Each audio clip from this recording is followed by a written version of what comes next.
बाहुड़ा यात्रा जगन्नाथ और लक्ष्मींकर कलीर किसी अपूर्व दृश्य थिला। तो आम घरे आम बाहुड़ा पालन करूँ। तो स्पेशली ये माणी रसगोल्ला। प्रथमे मु बनई रथ माने जो आम जो रथ यात्रा दिन टाणी बाहुड़ा रथ आम आउ थे टाणीदेलु लेउटा रथ जो कहती। तो टाणी सारा तीन महाप्रभु को आणिक बसई दी स्थापना करती जो से पूजा हे नेक्स्ट 3 दिन आठी जमी पारंपरिक रीति जगन्नाथ आसुँच लक्ष्मी माँ को बुझेवाई।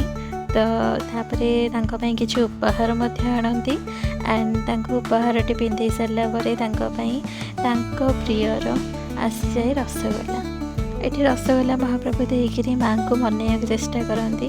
तो थे भावतु आमर कि अपूर्व आम संस्कृति आम परंपरा माने जो पत्नी को केते मर्यादा दि जाऊँचे। तो काली मो हजबैंड हसुले एंड कहले जे ये जगतरनाथ जगन्नाथ सी भी निज पत्नी को माने डरुंच मु तो छार मनीष। तो माने किसी आमको एथि ही शिक्षा मिले। आजिकल जुगरे तो संपर्क सेमिति माने नाही आ वैल्यू आ नाही। बट थे आंको देखी दिंतु भाभी नियंतु जे केते सौभाग्यर कथा जे आपण पाखरे आपण स्वामी अच्छा आपण स्त्री आ सब स्वामी मैंने निज स्त्री को मानतु एंड सपोर्ट करते। हैप्पी बाहुड़ा यात्रा। Thank you.